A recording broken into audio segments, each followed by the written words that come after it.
On s'émerveille devant le tableau d'un grand peintre et tout le monde crie au génie. Quel artiste, quel talent. Personne n'oserait dire ce tableau s'est fait tout seul. Pourtant, en contemplant un très beau paysage, infiniment plus beau que le plus beau des tableaux, certains disent Dieu n'existe pas. Devant un ordinateur sophistiqué, nous admirons les performances et la complexité de l'appareil. Personne n'oserait douter que derrière cette réalisation, il y a le travail et l'intelligence de beaucoup d'ingénieurs. Le cerveau humain est infiniment plus sophistiqué que le plus perfectionné des ordinateurs. Pourtant, certains pensent que l'homme est le fruit du hasard.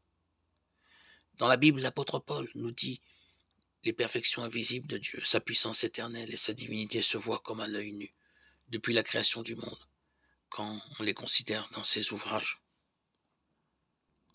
Romains 1:20. L'apôtre continue en constatant que malgré ces preuves, beaucoup d'hommes ont nié la réalité d'un Dieu créateur.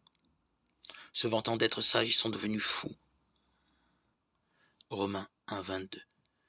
Dans le psaume 53, nous pouvons lire l'insensé déclare il n'y a point de Dieu.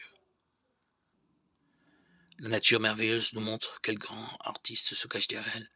L'organisation de la création, la complexité des créatures vivantes témoignent d'une infinie sagesse. Et la Terre, petit astre lumineux perdu dans une galaxie d'1 milliard de soleils, parmi des milliards de galaxies. Cette Terre, jardin cultivé par l'homme, nous en dit long sur ce Dieu infiniment grand qui s'intéresse à cet homme infiniment petit. À travers sa création, Dieu nous donne une première carte de visite. Après s'être déjà annoncé de cette manière, Dieu vient nous visiter en personne. Après s'être manifesté à Abraham, à Moïse, au peuple d'Israël, qu'il a délivré par de grands miracles, Dieu annonce sa visite longtemps à l'avance par les prophètes. Et Dieu vient vers nous, incapable que nous sommes d'aller vers lui.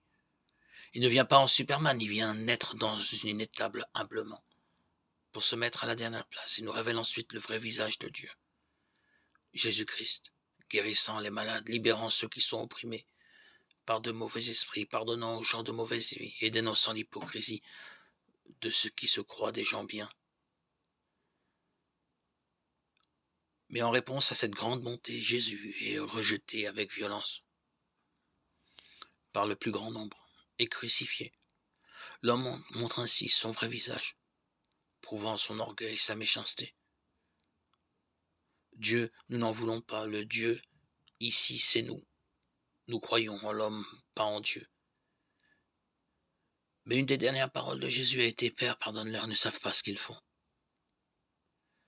Les perfections invisibles de Dieu, sa puissance éternelle et sa divinité se voient comme à l'œil nu depuis la création du monde, quand on les considère dans ses ouvrages. Matthieu 6, 31-34.